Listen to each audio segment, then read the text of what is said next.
Hated and hounded from Burmese soil, hundreds of Rohingya Muslims have now made it to Bangladesh. They're bringing with them horror stories of how an army crackdown on militants became a relentless assault on Rohingya communities. The Burmese army have set many of our houses on fire. Some men were shot dead and some were slaughtered.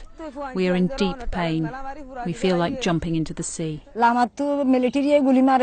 They set our houses and mosque on fire. My 2 sons are missing. They're killing people. Where are we supposed to live?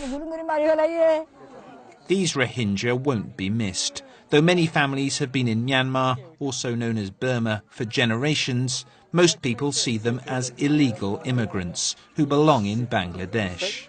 The Burmese army doesn't want us to see what it's up to in northern Rakhine State, so it's keeping journalists and international aid workers out.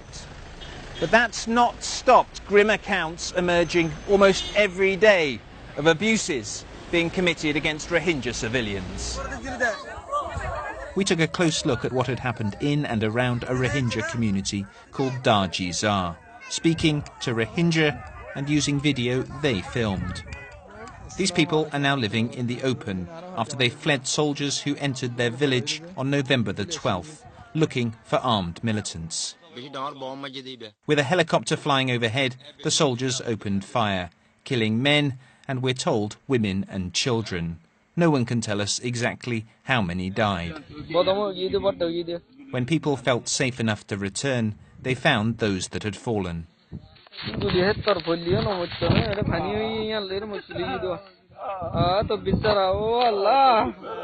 A day later, these charred remains were discovered. We simply don't know how they died. The official version of events here is that soldiers shot dead 25 Rohingya attackers who approached them waving sticks and knives. Campaigners from Human Rights Watch have analysed satellite images of Darjizar and say in the week that followed, 265 houses were destroyed. The government say the Rohingya are setting fire to their own homes. It's all so different from a year ago, when hopes were high and Nobel Peace Prize winner Aung San Suu Kyi had just won a historic election. But Miss Suu Kyi's power comes not from principles, but partnership with the army. So much to the disappointment of human rights campaigners, she's refused to investigate the alleged abuses. My worry is the same as your worry and the rest of the world, that we may be seeing something more horrendous than we anticipated.